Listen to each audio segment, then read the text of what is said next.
اللہ تبارک و تعالیٰ کی سب سے عظیم نعمت کون سی ہے؟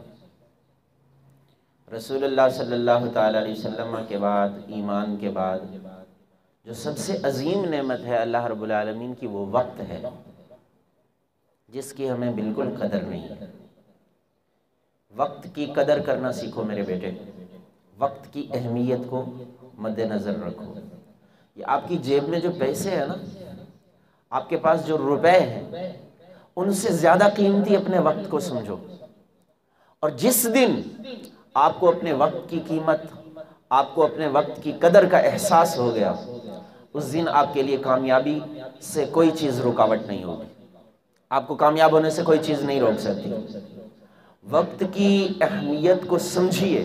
اور خاص طور پر ایک ہمارے ہاں مطالعہ ہوتا ہے، لوگ بچے پڑھ رہے ہوتے ہیں، ایک تو ہوتا ہے مطالعہ کرنا اور پڑھنا ادارے کے شیڈول کے مطابق، ادارے کا جو شیڈول ہوتا ہے وقت کا، اس کے مطابق پڑھنا ہوتا ہے، اور اس میں پابندی سے اس میں بیٹھنا ہوتا ہے۔ یہ پابندی جو ہوتی ہے نا، کچھ ذہنوں کو قبول ہوتی ہے، کچھ ذہنوں کو پابندی قبول نہیں ہوتی۔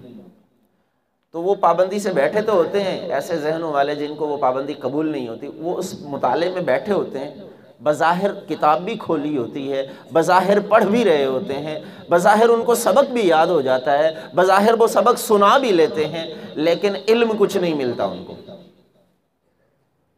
یاد رکھیں، پہلی چیز اپنے ذہن کو کام کے لیے تیار کریں۔ مطالعہ کرنا ہے تو ذہنی طور پر اپنے آپ کو تیار کریں، قلبی طور پر، روحانی طور پر اپنے آپ کو تیار کریں کہ مجھے پڑھنا ہے۔ اور پھر جب پڑھنے کے لیے بیٹھیں، جو کچھ پڑھیں، جو کچھ یاد کریں، اس کو اپنے اوپر لاگو کریں۔ مسند امام احمد ابن حنبل ایک کتاب لکھی گئی ہے، امام احمد ابن حنبل نے وہ کتاب لکھی ہے، اور ہزاروں حدیثیں اس میں لکھی ہیں۔ آپ فرماتے ہیں میں نے کوئی ایک حدیث بھی مسند امام احمد میں نہیں لکھی، اپنی کتاب میں کوئی ایک حدیث بھی ایسی نہیں لکھی جس پر پہلے خود عمل نہ کیا ہو۔ پہلے عمل کی ہے، اس کو اپنے اوپر طاری کی ہے، لاگو کی ہے، نافذ کیا ہے، اور پھر اس کے بعد میں نے کتاب میں اسے درج کیا ہے۔ لہٰذا میرے بیٹے، جو کچھ بھی پڑھیں اس پر عمل کرنے کی کوشش کریں۔ وہ عمل کرنے سے جو علم ہوگا وہ آپ کی پریکٹس میں آ کر یاد ہوتا جائے گا، آپ اس کے عملی عالم ہوتے جائیں گے۔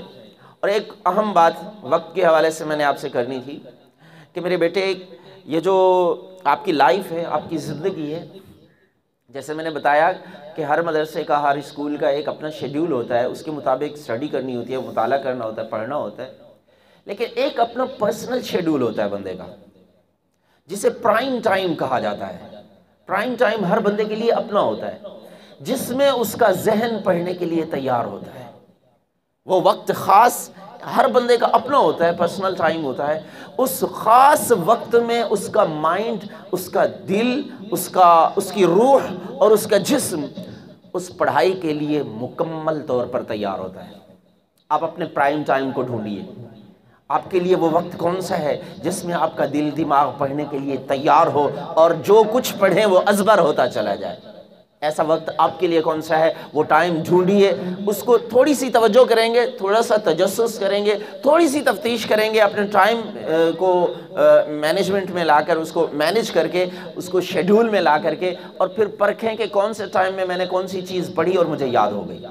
اس کا نتیجہ کیا نکلے گا کہ آپ کو پتہ چل جائے گا یہ والا جو ٹائم ہے، یہ 2 گھنٹے ہیں، فجر کی نماز سے پہلے والے جو 2 گھنٹے ہیں، یہ میرے لیے پرائم ٹائم ہے۔ اور عام طور پر یہی دیکھا گیا ہے کہ اکثر لوگوں کے لیے جو پرائم ٹائم ہوتا ہے وہ فجر کی نماز سے پہلے کا ہوتا ہے، تہجد کے وقت کا ہوتا ہے۔ تہجد کے وقت اٹھیں، جس کتاب کو آپ نے مشکل سمجھا ہوا ہے، جس کتاب کی آپ کو سمجھ نہیں آ رہی، 2 رکعت نفل پڑھیں۔ تہجد پڑھنی ہے 4-6 رکعتیں اور پڑھ لیں، 2 رکعت نفل وہ پڑھیں جو آپ نے ایصال ثواب کرنی ہے۔